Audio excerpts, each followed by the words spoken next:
So tara, samahan niyo kaming mamili ng mga sapatos gamit ang voucher. So gagamitin namin yung voucher na pambili ng mga sapatos. Ang ibabayad, depende na lang kung mas mahal yung bibili namin sapatos kaysa sa price ng voucher na meron kami. Ang hirap mamili and marami rin silang sale ngayon kasi nga katapos lang ang Chinese New Year kaya marami silang sale ngayon. So dito lang yan sa City Plaza dito sa City Gate. Ayan, ang daming sale, pero ang hirap pa rin mamili, ano? Kasi limited lang talaga yung voucher na meron. Ito sabi na aming voucher kung magkano yan.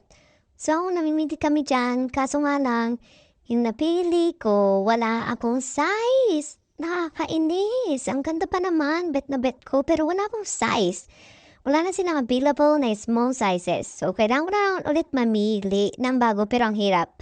So, yan pala yung napili ko, kaso nga lang, wala akong size. So, wala. Kailangan nating ulit mamili. And then, ang kapatid ko naman, okay na siya. Nakapamili na siya. And yun yung sa kanya. May purples.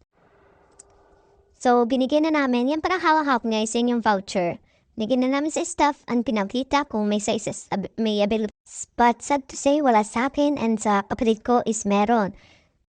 But, hindi kasi sa kanya. So, nagpalit kami. Yung purple na yan ay naging akin na punta sa akin. Dahil yun na yung may size ako. Ano ba naman kasi napakalit ng size natin. Grabe, pambata. Kaya yun na yung napili ko sa kanya. At ito nga pala yung voucher na ginamit namin. Thank you!